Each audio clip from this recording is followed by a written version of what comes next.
Welcome to the Inspired Evolution, and it is such a treat to be here today. I am thrilled to have Jamie Wheal. How are you, brother? Fantastic. Loving having you here. So just for those tuning into Jamie for the first time, Jamie, let's try and put you in a box. Impossible, right? He's the co-founder and executive director of the Flow Genome Project. Fortune 500 organizations such as Nike, Cisco, Google, Red Bull are just some of the organizations he's helped in unlocking peak performance. The reason I'm beyond excited to have him here today is at the heart of all of this is really a sense of the mystical, which I can't wait to dive deep into as well. He's got a unique family background from what I gather. He grew up taking incredible risks as an adventure athlete, daring to risk everything for the simple moments of going beyond himself and freeing himself of his mind. Can anybody relate? Although spectacular, this approach obviously was laden with danger, not sustainable. So Jamie and his partner, Stephen Kotler, committed themselves to exploring and sharing the world with this elusive state of flow, which Stealing Fire, incredible book. His research into flow encompasses the world of hard to reproduce mystic states and the world of hard science. And in doing this, he and his team aim to map the genome of flow by 2020. This endeavor alone recognizes him as an expert in the field of flow and altered states of consciousness. He's a prolific speaker and a consultant on the neurophysiology of ultimate human performance. Here we go. I'm beyond excited. This is going to be a total red pill conversation. Let's join Dorothy in finding out how deep the rabbit hole goes. Thanks for being here with me today. Fix your matrix metaphors. Yeah. So, what will Alice think of Kansas? Let's find out. So, diving deep, we, there's a lot that we could talk to today, and that's probably we're probably just going to have to get you on again at some point. But let's dive deep into, these altered states of consciousness. Can you describe them a little bit to us? What are we talking about? Sure. I mean, obviously, an altered state, that's a really generic term, and that includes everything that's just not regular waking. So that could include dreams to schizophrenia and a bunch of other things in between. When we're talking about not NOSCs, which is non-ordinary states of consciousness, that's a specific subcategory that was coined by Dr. Stan Grof at Johns Hopkins way back in the day.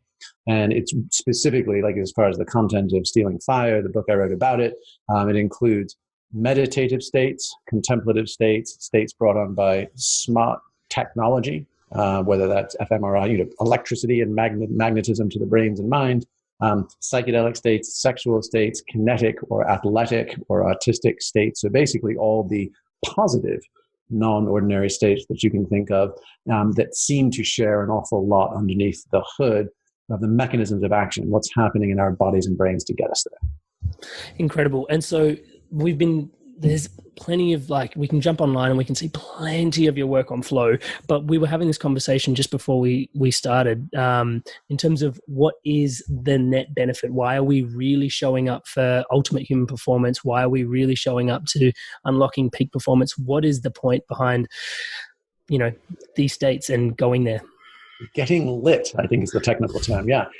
So why would one get lit? Okay, so can we say lit as fuck? Sorry. AF, because that's one. I'm still catching up.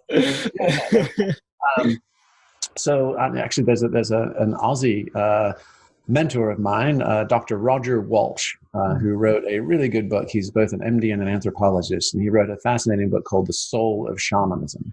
And he didn't coin the term. It goes way back in the anthropological literature, but he's sure as hell the one that popularized it for many of us, which is the difference between monophasic culture, meaning single phase or one channel consciousness, right, and polyphasic culture, meaning a bunch of channels. And typically indigenous cultures were polyphasic. So you could have dreams, you could have possessions, you could have trance states, you could have premonitions, you could have, ESP, you could have a whole lot of different ways of perceiving information, receiving information, making sense of it, making decisions, and they were all considered valid. Right. Then we came into the modern era, 1700s, Europe, René Descartes, the whole, French Enlightenment, etc. And we started really saying, hey, only 5 senses, everything else is bullshit, and only what I can taste, touch, think, hear, feel, weigh, measure, all of those things became true. And And that gave us our rational, self-aware waking self. It gave us skepticism, rationalism, scientism, right? It gave us all those good things, which we've built this whole world around. But it also rusted shut the dial on our ranges or states of consciousness. And you can make a case. It's not airtight, it's circumstantial, but you could make a credible case that lack of range is a big part of what has created our contemporary diseases of despair, anxiety, depression, insomnia, right? All of these things, because we're always on. So we're sort of almost always, we're all suffering from almost sort of micro PTSD. And sometimes macro, sometimes we take some hard hits, weren't expecting, but all of us are just constantly fibrillating. And that's the phantom phone buzzing in our pockets. That's I get up in the middle of the night and I check my messages or my texts. It's my mood going up and down depending on how many likes or retweets I've received that day. It's the echo chamber of our curated selves being put out into the digital world versus our actual day-to-day burdens. It's all of that. And so that's a long ass wind up to say, what does it look like not to go back into a magical thinking, quote unquote, primitive culture that's polyphasic, which would just be magical thinking, which, by the way, a lot of people in the new age personal growth psychedelic space have done that.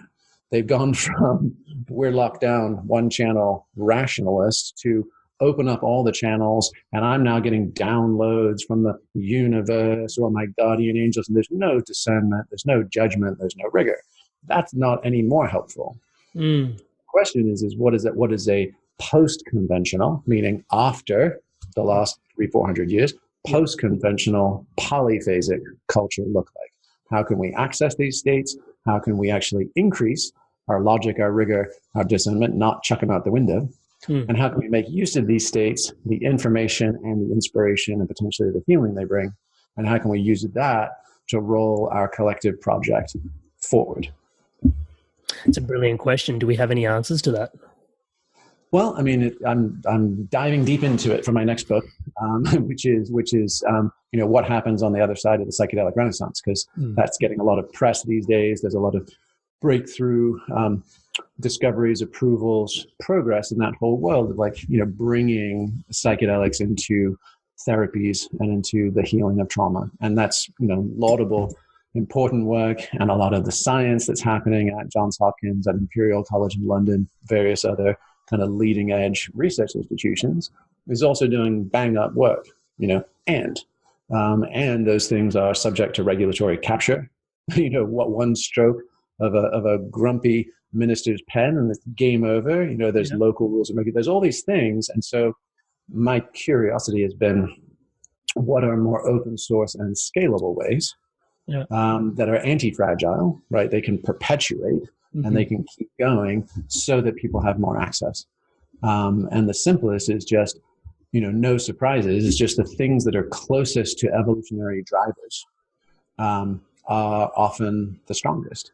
And so breathing, respiration is an easy one, but just by varying rate, rhythm, and depth of our breath, we change the nitrogen, oxygen, and carbon dioxide in our bloodstream, which can either make us feel excited, or if we're feeling agitated, we can slow it down and it can calm us. Or if you hyperventilate for extended periods or do other more complex sort of yogic practices, or even free diving or any of those other kind of protocols, or Wim Hof for folks that are familiar with the wild and crazy Iceman, you can trip yourself out. You can create very sustained non-ordinary states. So breathing is one, any kind of skillful movement, and not just, we're not talking sort of jumping jacks and calisthenics, but like subtle spinal movements, pelvic movements, myofascial stuff. So if anybody's played around with foam rollers and those kind of things, but getting actually really into that, the massaging of our abdomen and soft tissues. There's a lot of interesting things you can do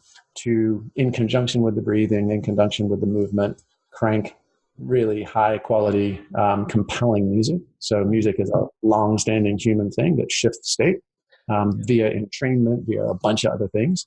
And then, another obvious easy one, even though it's, controversial, touchy subject, is human sexuality. Simply because if you just look at it from a sort of, anthropologist's point of view, you're like, one anthropologist from space, like no idea about what these little monkeys do down here. You're like, how is it that they've managed to reproduce no matter what every generation? And there's never, up until 21st century, there's never been an instruction manual. Monkeys just figure this shit out. You're like, wow, that is an amazingly strong evolutionarily encoded driver. No matter what, right? We find a way. And so, and the good news, bad news, like the tragedy of it is that 75% of human suffering, this is a number pulled out of my ass, but with some thought, which is, if you really track it, let's just say 75% of human suffering is caused through sexual trauma.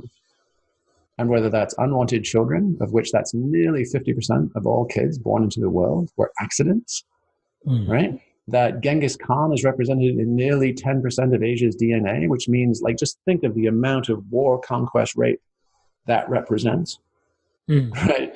To children born into challenging conditions, to the fact that, over half of sexual violence against women is inflicted between the ages of 14 and 16. When these are young girls, their brains haven't connected together, but they just hormonally have been kicked into reproducible age. You're like, dear God, that is insane amounts of human suffering, and it's the dirtiest trick ever that evolution played on us. They're like, hey, you got two little bits, they're super sensitive, they go together like peas and carrots, and if you wiggle them back and forth, awesome shit happens, and then psych, 9 months later you got a little baby. Like nobody told us that one, right? So you've got all this suffering, and you've got these two completely distinct events: the act of fornication and orgasm, and then conception. And so if you just like, hey, can we decouple that? Can we take all of that water, right, which is actually shows up in the form of genetic coding, neurochemistry, right, primal attraction, all that stuff, and instead of having it run us off the cliff of human suffering and misery, can you actually have it jump the track and then use it to grow your garden, which would be, in this case, can you harness the neurochemistry and neurophysiology of conscious sexuality in service of accelerated human development? Spoiler alert, yes, you can, and it's ever been thus, right? There's not a mystical lineage tradition pretty much anywhere on the planet. If you dig deep enough, somewhere down in some top secret corner is a sexual yoga for advanced practitioners. Yeah. And Nicole Prousey, who came out of the Kinsey Institute, she was then at UCLA. She's actually researching right now orgasm for women as prescription pharmaceutical, because it has that many impacts. When John Lilly did his original research at the National Institute of Health back in the 50s, he was using rhesus monkeys and discovered that their ecstatic circuitry maps one-to-one with the sexual arousal network. Well, no surprise, because nature is efficient, and we have to overlay uses and purposes. And Rick Doblin, who's the founder of MAPS, the Multidisciplinary Association for Psychedelic Studies, and the one leading that whole therapeutic legalization movement, just shared with me the last time we were together. He's like, our current research is showing that MDMA in therapy, what's happening in the brain scans and what's happening in the neurochemistry is an increase in prolactin and oxytocin, decreased but still active beta wave activity, and heightened alpha theta. He's like, basically, the closest thing to the MDMA we're using in our therapeutic things is post-orgasmic state. You're like, gee, okay. How on earth else could we get to that? So all in, you take breathing, respiration, movement, music, sexuality, and then skillful use of substances. And you can combine them, you can stack them in ways that can provide really profound peak experiences with minimal half-lives or duration. So it doesn't need to be a 12-hour experience or a 30-hour experience or something harrowing. It takes forever to come back from. You can use that to reset your nervous system. And that idea of, are there ways for us, instead of just accumulating stress that then becomes distress, that then becomes dis-ease, right? right? Can we actually defrag on a regular basis so that we stay current and so that we stay resilient and we can actually face life with as much resourcefulness as possible? And can we use some of these states skillfully to help that? So there's a lot in that. And thank you so much for sharing. So, I guess I'll go to the first place that came to me was, I didn't really settle into this until very recently, that people talk about, there's like actually empowering women and educating women is the way forward for our future. And I didn't realize that in a lot of these developing countries, women aren't, like, because they're not necessarily educated because of a myriad of reasons, because of what their bodies go through, or because they need to get married off, or because, like men are preferred to go out and work and just like socially ingrained cultures and stuff like that. They're not informed, and because they're reproducing, they're not informed. Like you said, some of these people are having 4 or 5 children and they're just not aware of the consequences, that they're not bound to that process in terms of what that creativity is. And I think that also leads into like another thing that just penny dropped for me, which was, Yuval Harari talks about this in his book, like nature and our DNA is not really questioning the quality of the world and the life around us all the time. It's actually just how many more of us can we replicate, and that is genetic success. If we can just propagate more and more and more, actually, that is on a genetic level, we are succeeding. And as you can see, humans are succeeding. We're wiping out all the other species as we know it in this real time. And so in and around that, I think it's fascinating that you're talking about these states and how they're important for us on an individual level. What's personally coming up for me is that, you mentioned a psychedelic renaissance, and on the back of that, having done our own work, it seems like not only is each individual having to integrate, but as a collective, we now need these states to like you mentioned, half-life, like actually being solid, being integrated more and more in our own being, and the work of the collective in that. Can you speak to the work of the collective in that a little bit? Yeah. So my sense is that it's a bit of a 3-legged stool, so if, to use sort of the ancient Greek language, just because it's so old, it's new, and that therefore it's clean. We can say it's sort of ecstasis is the peak experience, right? And that's super helpful. And that lets us sort of, remember what we forgot. It lets us set down our bed. It lets us fucking go yeehaw, high five, like life is worth living. Super powerful, right? To just stand tall and be like, hell yes. And it seems to do that. It seems to give us that inspiration, but it also gives us information. And a lot of times that information is precisely about where we are partial, incomplete, broken, banged up, or have trauma. And so that pulls us down, if you allow it, well, actually sometimes willy-nilly, but for sure, if you allow it, you're like, okay, I just got great insights onto my homework. Let me go down to that level, not my highest height, but my weakest link. Let me mend that weakest link. So you end up with catharsis. And invariably, we're social monkeys. So we're very rarely doing this in isolation. And when we have that catharsis, ecstasis experience of like, I've seen the light and I've faced my darkness, I often want to share the good news, right, with my brothers and sisters. So the notion of connecting with each other, whether you call that group flow, or whether you call that in the anthropological term communitas, right? That's actually the point. You could make a case, right? For sure, we need to do our individual stuff, but none of the game ahead is going to be won or lost solo, and maybe lost solo, but it sure as hell isn't going to be won in isolation. So the idea that when we're exposed to each other, this is true for sports teams that win, this is true for military folks that serve together, it's true for entrepreneurs that are engaged in a small startup, it's true for a martial arts or dance dojo or studio that comes together and moves and trains together over time.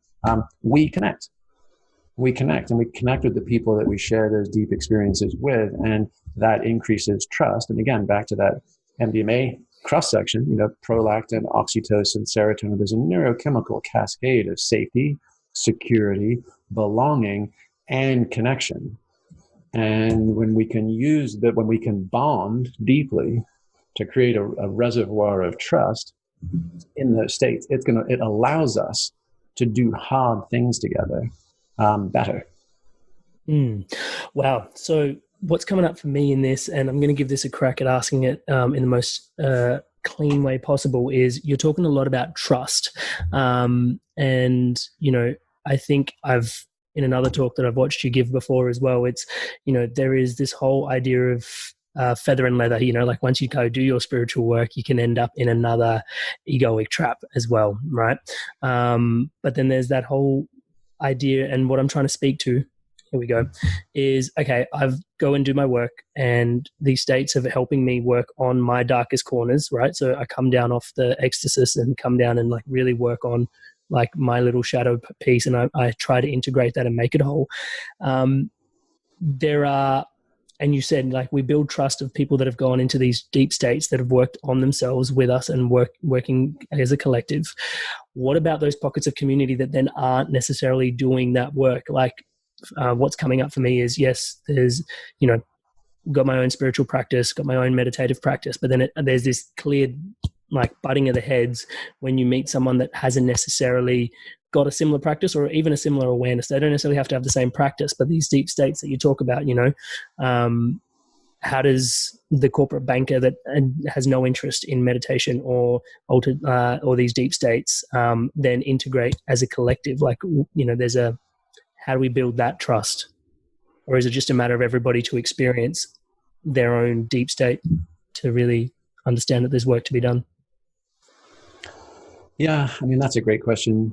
I wouldn't say I'm wildly optimistic about those kinds of true oil and water meetings of the minds. I mean, people can meet on a certain specific cognitive, intellectual level, and there could be coherence there. Like, oh yeah, I agree with what you're saying.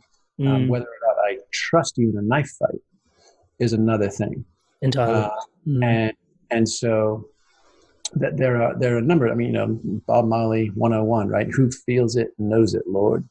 Who feels it knows it. So there is a or by their fruits ye shall know them, right? There's a certain element of an initiatory experience, which is you can't fake it and you can't read about it. You have to go do it.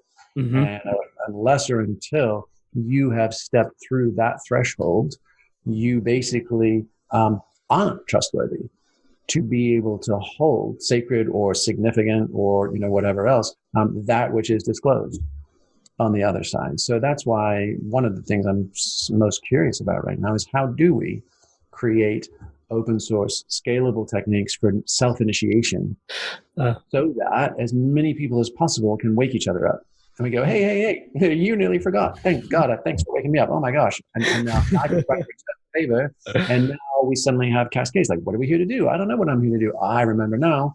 And like, oh God, this is going to be hard. I'm a little scared. Give me a hug. And like, hey, I'm tired and I don't want to carry this anymore. Okay, I'll take a rest. And so like that idea of, we don't all have to wake up all at once. But I think about it like a, transatlantic or trans-Pacific sailing voyage, like not everybody on the boat has to stay awake the entire month, right? But Good just take turns keeping watch, right? You take turns keeping watch. We don't all have to stay awake all the time. Right? We just need to know at least one of us is, to keep us on track. And then we can settle into fatigue, exhaustion, right? Dreams, whatever. But as long as there's one of us at a time to keep that light lit, then there's a game we can play together. And that I'm of two minds of this. There's a chunk of, like, let's say, developed world, cultural, creative, basically upper middle class, bougie white folks, if you really had to get demographic about it, right? And there's that chunk. And those folks, you could say, in order to really collaborate in a high trust environment, yes, if there is an initiatory experience available to you, go ahead and take it, so that you will, remember what you forgot and what you're here to do. Yep. That's the kind of wake up, grow up, show up. Yep. But then also this other thing that happens lower down the civilizational band, where people don't have those luxuries and those distractions. And there is a straight ahead, and this is not to like romanticize poverty or hardship. It's not. Being poor removes a lot of the dignity of being poor, right? The poverty of it. But it is to say that when folks are that close to just the like staring realities of life, death, survival, dependence, community in the face, there's just a baseline human common sense folk wisdom that most bougie folks can't wrap their head around. Mm-hmm. Or pay thousands of dollars to go to a workshop to hear someone parrot back or forward the memes about. But it's like, no, like look after each other, be kind, Yeah. like grow your vegetables, like simple, old-fashioned, timeless stuff. So I don't think you need to particularly psychedelic warriors are all about like, we need to light the world up and everybody needs to fill in the blank of their favorite substance, need to experience this. And then it's like, no, not so much.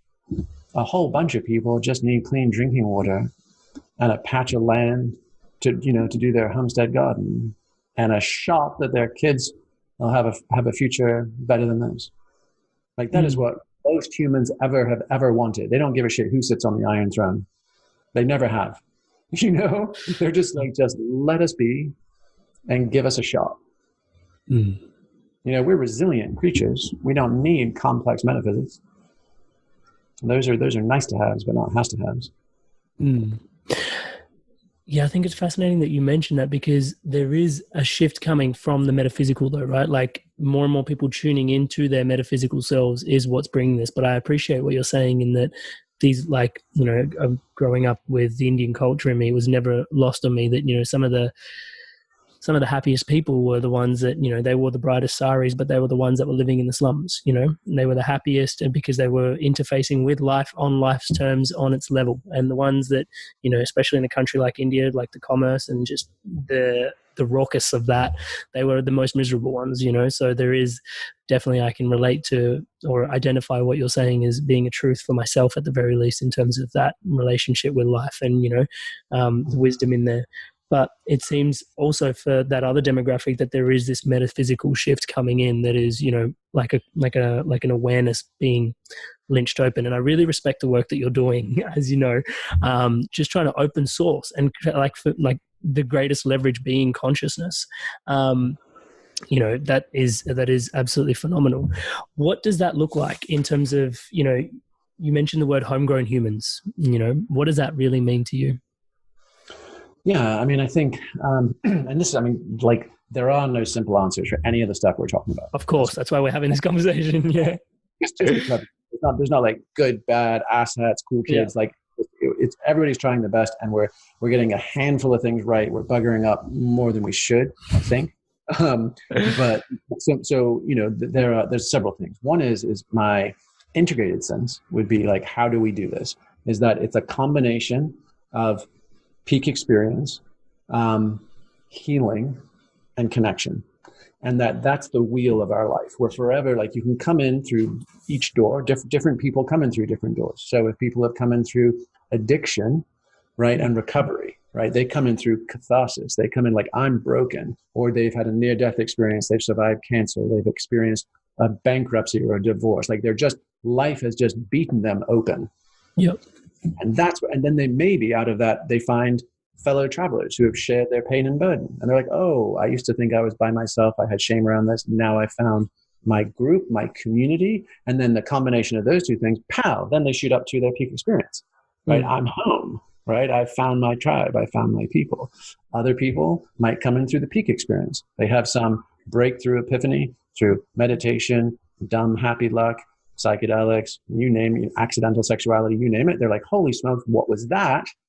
I need to go learn more. Who else is experiencing these things? They come down into community, right? Or they go over into healing. Like, whoa, I saw love, light, and unicorns, and a laundry list of homework.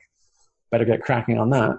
Yeah. Right? So how we come into that rolling wheel depends on our life experience. But that is arguably the engine of human experience. Ultimately delivers us to being an initiated human, and in the technical terms, you could call that anthropos, which is like, just think Vitruvian Man, like Leonardo's, drawing, but not specifically gendered, right? Just human and balanced and integrated, where masculine and feminine are online, where, cognition and emotion are online, where agency and communion, where all of these things are balanced and integrated. And like, if you can do that, if we can do that, then that's a profoundly powerful project. Like saying, hey, 1.0 humans got us into this mess. 2.0 humans, the anthropos, are the ones that need to lead us out of it. So this is what I meant when I said this is confusing and contradictory, because like I do believe that profoundly enough to like burn a year and a half of my life writing a book about it. But at the same time, there's a massive caution, and I've just had 3 phone calls, in the last week, where people are a little bit freaked about the status of the world. They're gathering together in community, and after lots of long-term, deliberate, and careful thought, they have concluded, you know what? The very thing we were all doing as bougie, conchy folks, focusing on our personal growth. Yep, that's what's going to save the world. And you're like, are you fucking kidding me?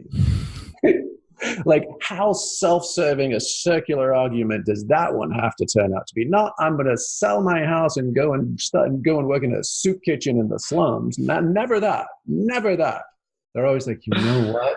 Change starts within. Namaste. And you're like, man, come on. So unless, and then I'm like, okay, so you guys are thinking about existential risk. You guys have read the papers. You're steeped in this stuff. What have you guys actually done? Have you created community resiliency? Are you talking about food stores or gardens or water supplies? Are you helping? No, we haven't got there yet. We're working on presencing.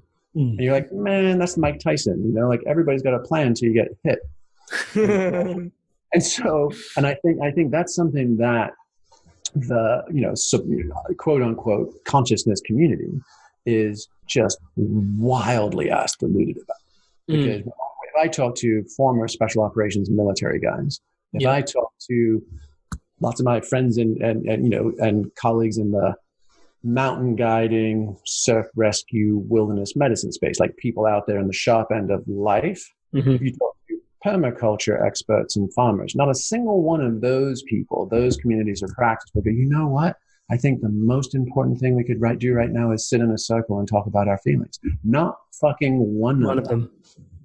And, and that should be a clear, like, reality test for all suburban zoo animals who are just kidding each other on Instagram. Yeah. What's, I was hoping we'd get to talk about something like this, because I remember. You just wind me up. Because we mentioned, and this was something that I've never heard anyone articulate as clearly as you did. You mentioned the Navajo and being an integrated human, and just this discrepancy, exactly what you're leaning in on here, which is, and I think for the audience of the Inspired Evolution, be really useful to listen into, which is, there is this, yes, love is, a healing force. It creates connection, and, it can facilitate peak experience. So it is an amazing force. But there is that love, but then there's this whole, we don't even demand reparations. We love you beyond that kind of love, like that cultures of consistent oppression that have then just turned around and said, we still love, and you were referring to the Navajo and that, like, in terms of like love being fully integrated. And the word that you used was fierce. Yeah. And that's another one. So, I mean, just, I referenced those communities, the military experts, mountain guides, farmers, basically, anyone doing hard shit in the real world, none of them succumb. And I just spoke to one of the researchers at Imperial College in London yesterday, and he had just come back from the World Ayahuasca Conference in Spain.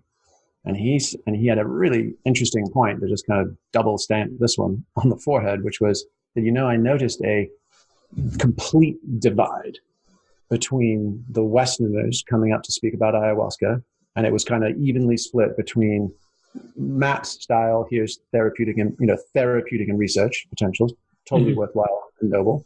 But then the other half was, I'm a Western shaman, and I'm speaking of the magic, the mystery that can kind of come from some of those experiences, and versus the indigenous elders.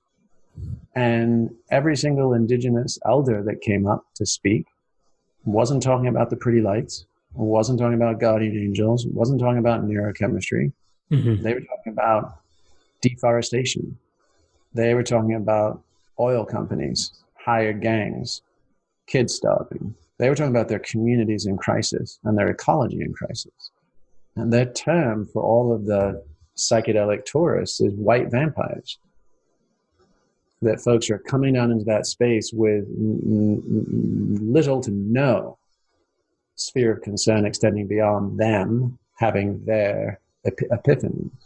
And that is a profound thing we need to address. Because it's one thing to be like, oh, you know, like mother ayahuasca or mother mushroom or mother fill in the blank plant medicine wants to be dispersed around the world. And, oh, wouldn't you know it? I've got the signal. And that's why I'm on this YouTube channel doing this thing and you know, whatever it is. Versus if in fact there was, I mean, just a big ass hypothesis, if there was an intelligence to any forms of these molecules, compounds, or plants, and it was signaling, wouldn't you think that we would owe a profound debt of gratitude, protection, right, and collaboration with the peoples who have been holding them for millennia? Versus I got myself, you know, a pint bottle and I'm smuggling it into my next dance festival. Yeah. There's yeah. So cultural reform, is that where we land? Is that kind of where we're headed? I mean, my sense is there's an absolute minefield out there in the identity politics and social justice warriors. Dude. It all comes. You could just go, you just spin out of that. And then those wheels don't get any traction. But it's important to understand. Because, arguably, like there's sort of like a, hey guys, it doesn't matter what your IOUs are, you know, but like we're facing a much bigger, big time bad coming. Yep. So we can agree that if we make it to the other side of this, you guys are first in the fucking queue, right? To help articulate and write all those things. For now, however, the enemy of my enemy is my friend. And can we do that? And in fact, we have to do that. And so my sense of getting wrapped around the axle of cultural appropriation and all those kind of things, it's like, it's clear, it's present, call people out on it, do everybody's level best not to do any more of it. Yep. And actually sack the fuck up and support these people with time, money, political connections, whatever we lucky folks born into the West have received, and actually make a difference commensurate with the supposed profound internal growth and breakthroughs we've had. And let's play through. Because there's also the next level is, do we want to be locked into indigenous traditions that were formulated halfway around the world thousands of years ago? Do they fit our time and place? Probably not. How do we modify and update and do that in a way that's not appropriating nor overly commodified? Tricky, but let's keep trying. What do you do with chemicals and compounds that now, because of our pharmacological insights, we realize do similar things, aka analogs? Right? And can you take a plant from a different place that doesn't have an indigenous tradition, cook it up, turn it into something, and that unlocks similar things? Are we still beholden to awareness of cultural appropriation? Are we free and clear? What's the difference between synthetic versus organic chemicals and compounds? And do we believe there's a qualitative or informational difference in the experiences or the data they disclose? All big ass questions, and I doubt anyone is going to figure those. But we should all keep going, paying attention to as many of those as we can, and never forget the in service of what question. Yeah, I think that's a really profound question, which, I think you point out quite clearly is something that we perhaps need to focus on a little bit more. This whole piece for me is about integration, is really what I'm hearing. It's about integrating our individual experience into serving the collective. And is that just timeless wisdom then? You know, just living a life of service to the greater samsara, the wave of consciousness that we're a part of, and, you know, making sure that society is still standing in the best of our ability, that we're actually custodians and not just, you know, like treating it like shit the current way that we are.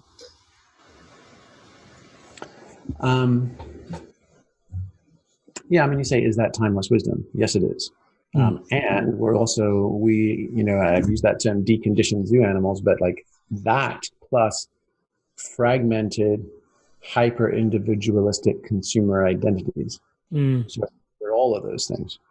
and that is historically a total anomaly of like, I, me, mine, instant gratification. I push the button, I click the link, 2-day shipping, whatever it is.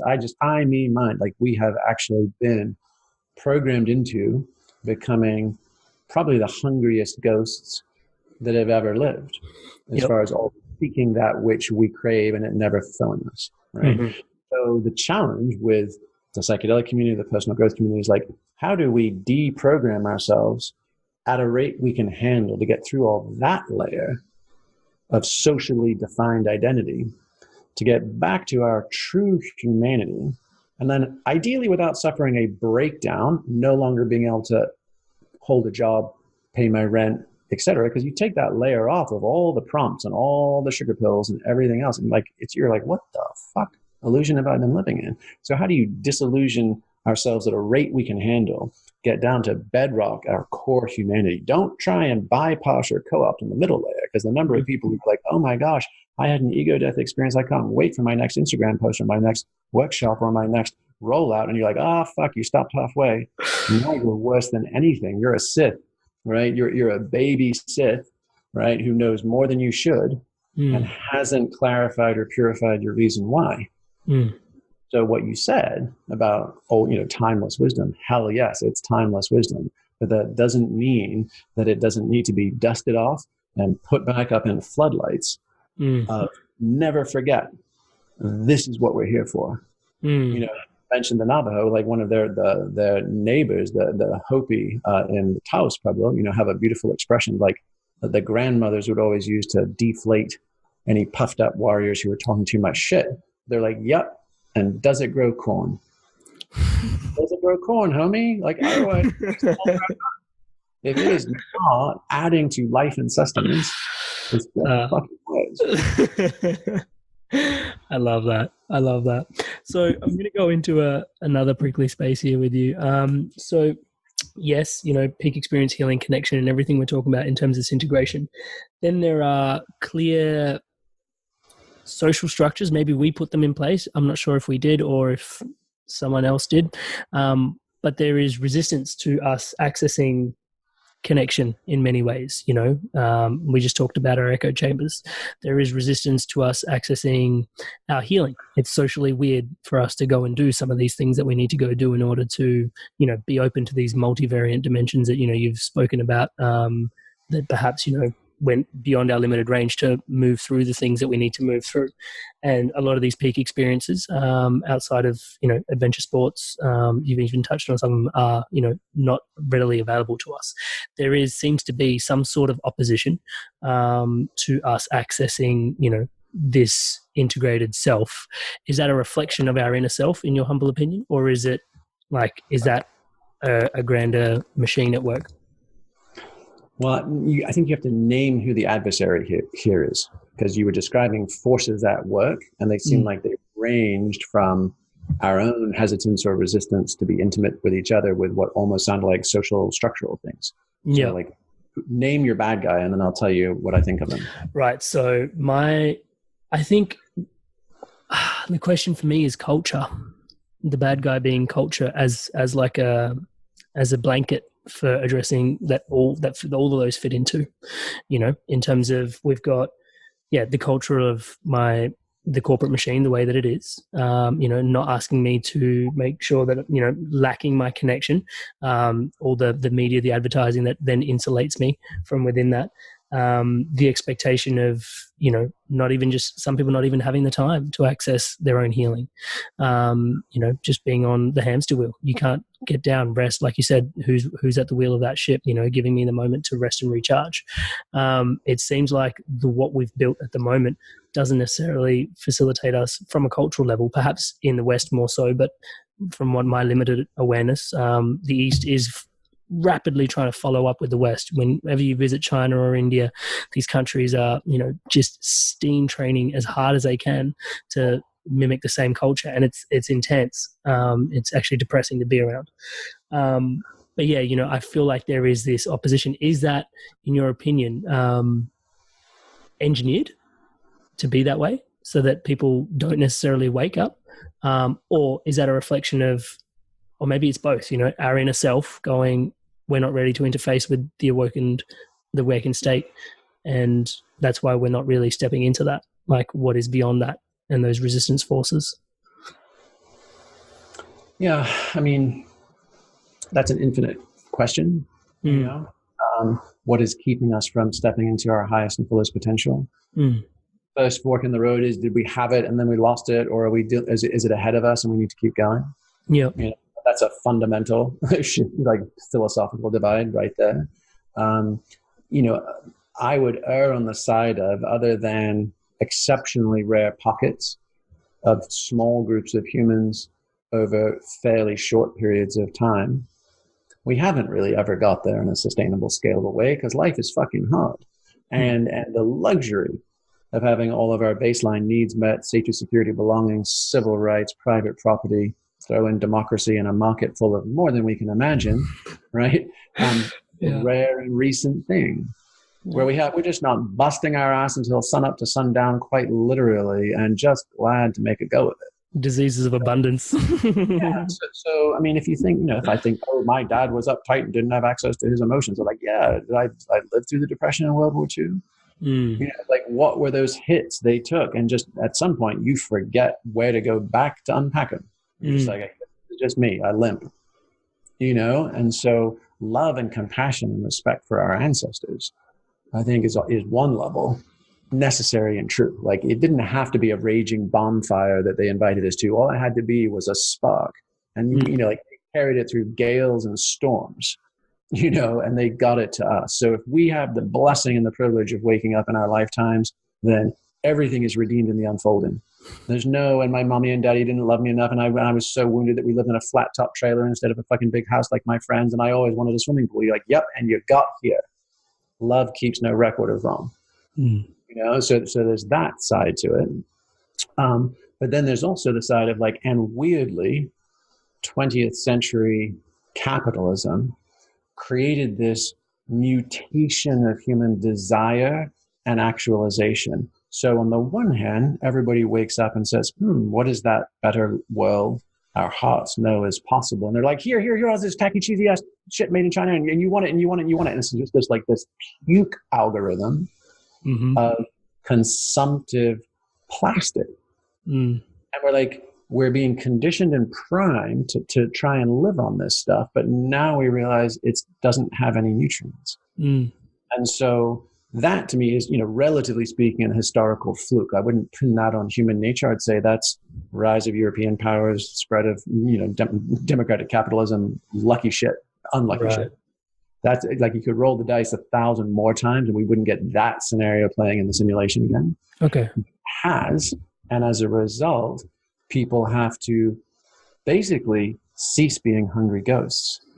We have to, we actually have to practice discipline of enoughness, and we have to seek the actual nutrients that we need, like love, connection, belonging, contribution, creativity, good old-fashioned human stuff.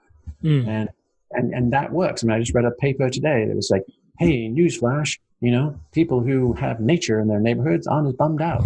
And it went into all the stats, 56% lower likelihood of depression and anxiety, this, that, and the other. And you're like, yeah, Jesus Christ, no shit. Yeah. No shit that we are primates on this planet we were born on. And it feels way better to be out there amongst it than wrapped in concrete and formaldehyde. Yeah. I think it even speaks to, like, the talks that you give, we give. It's like the amount of science that needs to be hard backed into gratitude or forgiveness, and it's like, really? But that's what they need to buy into it, and it's like, fair enough. That's what I mean about the hungry ghost thing. We actually have to catch it in ourselves. Yeah. So, and chop wood, carry water. I think that's what I'm getting from a lot of this. And so what are the places for those that are tuning in that you would recommend? You mentioned breathing, subtle movement practices. Where do we tune in to do our chop wood, carry water after the Enlightenment? I mean, the short answer is everywhere, right? I mean, the last panel in the Zen oxiding parable, and this was a game changer for me reading it in my 20s, because I was like, oh, all fantasies about enlightenment, and it's the fourth panel out of 10 where the dude gets awake. He finds the ox, which is the parable for enlightenment. You're like, what? It's only we're less than halfway in. He's already at there. What the hell happens after that? And it was all these subtle, more and more nuanced stages after, oh my God, I've had my breakthrough epiphany. And the final one is, it says, even the wisest men and scholars cannot find him. His doors and windows are locked. He is down among the people in the marketplace with helping hands. So until we've got to that, we're not there yet. And I actually just got dragged into a satsang with a couple who were legit presenting themselves as the second coming of Jesus and Mary, and had bindis and flowing robes and all this stuff, and describing their profound epiphanies sitting under the solstice with crystals in the Pyramid of Giza, blah, blah, blah. And I was like, you may well have had those experiences. Not for me to judge or say, but I can sure as shit say, whatever was still inside you that prompted you to stop that cycle at the place where you're sitting on the throne with a headdress, you're not done yet. Right? So, and I think that's a decent litmus for all of us. Yeah. The parable of go grow corn, go bust rocks, go till a garden. Yeah, that life of service, man.